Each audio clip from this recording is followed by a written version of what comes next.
What's up, gentlemen? Welcome back to the channel.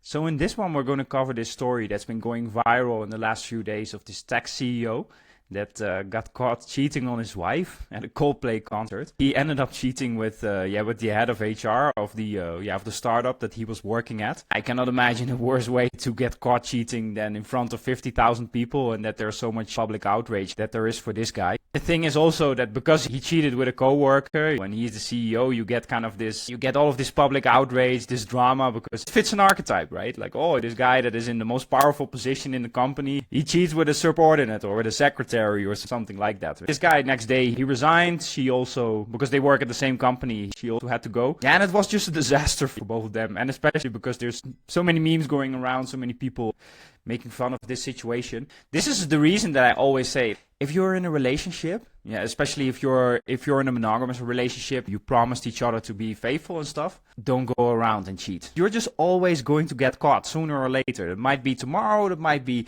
in 2 weeks, that might be in 20 years, but she's going to find out. All the time she's going to find out. And in this case, it took him decades to build his career.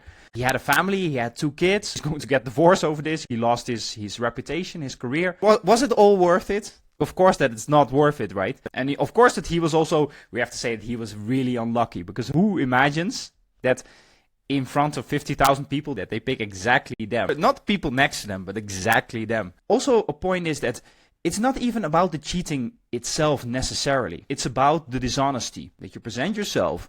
Oh, I'm Mr. Dependable. I am Mr. Faithful.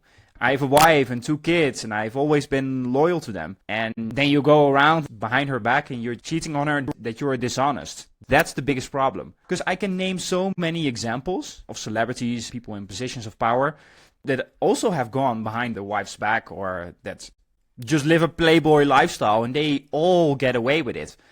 But he doesn't. And it's because the difference between honesty and dishonesty. Because even, for example, the current president of the United States, he was sleeping with a porn star while his wife was pregnant. And there's still 75 million people that last election, they vote for this guy to run the show, basically. Also in this case, like this guy, he didn't carry it properly. Because they get shown on the kiss cam, and he's like, oh my god, I just got caught. And then he just ducks away. Dude, it's already too late. If you're gonna get caught, it's better to just stand there and just pretend that this is totally normal. He behaved so weak. That's why people cannot respect it. And contrast this to guys that live like a playboy lifestyle, Dan Bilzerian, a Leonardo DiCaprio. They just like, I will just never be faithful. I will just go around and keep living my playboy lifestyle. What is more reprehensible? It's because these guys, they carried it with strength. This is who I am, yeah? I'm honest about it. You can like it or you cannot like it. No one is obliged to be dating me. At least, if you're going to spend time with me, then you know what you sign up for. Honesty is so important. I lost girls because I was honest from the beginning. I'm not going to be a one-woman man. And some women, they leave it. But you will be surprised how many women will say,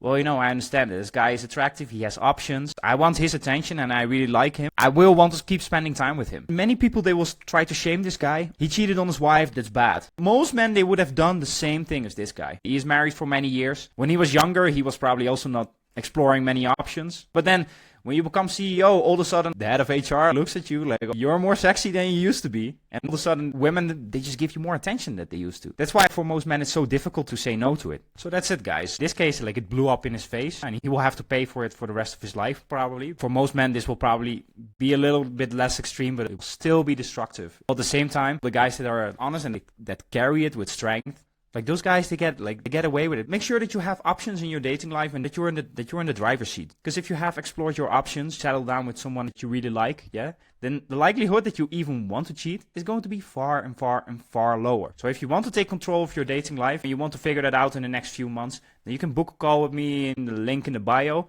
and then we can talk about how to get the results that you want. So that's it, guys. Peace.